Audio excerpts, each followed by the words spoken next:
Batata, bamama, bandeko, mesdames et messieurs. Le 11 janvier 2025, c'est-à-dire que c'était hier, le président Dédi Sassou Nguesso a procédé à un réaménagement de son gouvernement. Un acte qui, sur le papier, pourrait être interprété comme une réponse aux attentes d'un peuple en quête de renouveau et de solutions concrètes face à une crise économique et politique multidimensionnelle. Mais en y regardant de près, ce remaniement ressemble davantage à un jeu de chaises musicales qu'à un véritable tournant politique. Batata, bamama, bandeko, mesdames et messieurs, on prend les mêmes et on recommence. Le maintien d'Anatole Koléné-Makosso au poste de Premier ministre symbolise à lui seul la continuité d'une ligne politique inchangée. Les grands ministères stratégiques, moteurs éventuels du changement, restent sous la tutelle des mêmes figures. Jean-Claude Ngakosso aux affaires étrangères, Jean-Jacques Bouya, aménagement du territoire, Pierre Robin, industrie minière, Raymond Zéphirin Mboulou, intérieur, ou encore Bruno Jean-Richard Itour, hydrocarbures, sont des noms familiers qui traversent les mandats sans jamais vaciller. Ces ministres incarnent la longévité d'une élite gouvernementale enracinée dont l'efficacité est pourtant mise en doute par une population au bord de l'asphyxie économique. Dans ce contexte, une question brûle les lèvres. Pourquoi le président Denis Sassou Nguesso s'obstine-t-il à reconduire des ministres dont les bilans, pour la plupart, ne traduisent ni progrès tangible, ni amélioration des conditions de vie? Le proverbe congolais dit « Quand la marmite ne donne pas de bons repas, il faut changer de feu et non juste déplacer la marmite. » Or, ici, le feu reste le même, tout comme la marmite. Ba tata, ba mama, bandeko, mesdames et messieurs, le remaniement apporte tout de même quelques ajustements. Christian Yoka, nouvelle figure au sein du gouvernement, a été nommé ministre de l'économie, des finances et du budget, remplaçant Rigobert Roger Andeli. Ce changement pourrait en apparence signaler une volonté de réorientation économique. Cependant, l'arrivée de Christian Yoka semble davantage motivée par des considérations de repositionnement politique que par un véritable effort de transformation. En revanche, des ministres déjà présents ont simplement changé de portefeuille, renforçant une logique de continuité. Juste Désiré Mondélé, désormais en charge de l'assainissement urbain, et Jacqueline Lydia Mikolo, nommée aux petites et moyennes entreprises, restent au cœur de l'exécutif, bien que leur résultat passé n'ait pas marqué les esprits. Dans cette configuration, des absences se font également remarquer, notamment celle de Rigobert Roger Andeli, écarté dans un relatif silence. Toutefois, ces départs ne traduisent pas une volonté claire de rupture, mais s'apparentent davantage à des ajustements tactiques internes.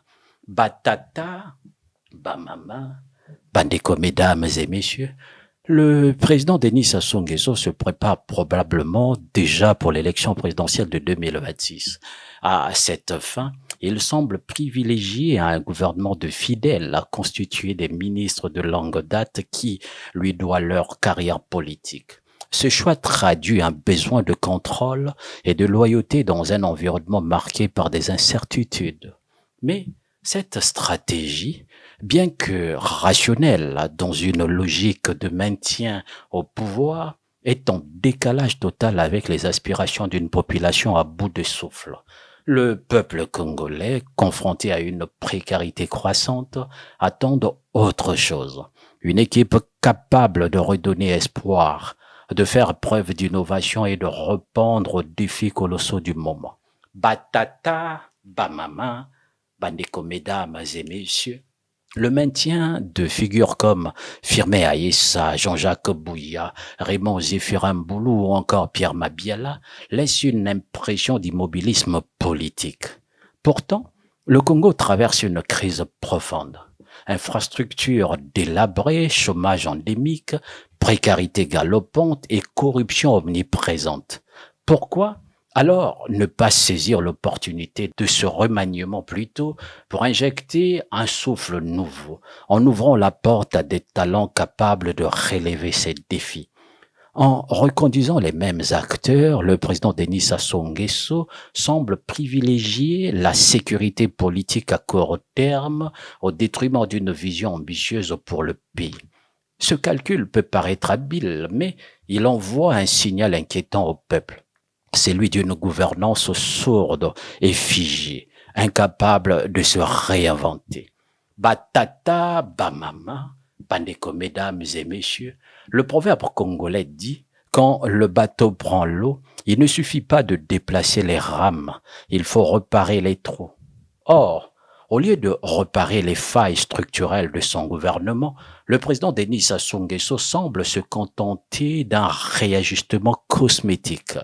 Cet immobilisme coûte cher au pays, à la fois en termes de développement économique et de confiance populaire. Dans un monde en mutation rapide, où les crises économiques et climatiques exigent des réponses audacieuses, le Congo ne peut se permettre de rester englué dans des schémas du passé. À force de recycler les mêmes profils, le président risque de s'aliéner une population déjà exaspérée par l'injustice sociale et l'absence de perspective. Batata, bamama, Bandeko, mesdames et messieurs, le président Denis Sassou Nguesso a une fois de plus montré qu'il privilégie la continuité sur le changement. Mais cette décision, bien qu'intelligible dans une logique de préservation du pouvoir, est en décalage flagrant avec les aspirations du peuple congolais. Ce dernier attend des actes concrets, des solutions et surtout un signe que ceux qui dirigent sont à l'écoute de ses souffrances. Le remaniement du 11 janvier 2025 illustre une gouvernance enfermée dans sa bulle, sourde aux appels du changement. Mais, à force de jouer avec la patience du peuple, le risque est grand de provoquer une vague de mécontentement irrépressible. Comme le dit un autre proverbe africain, quand l'arbre refuse de plier sous le vent, il finit par tomber. Afrique Elite TV, votre chaîne d'opinion, la télé sur le web, pas comme les autres. Ici, vous avez la parole.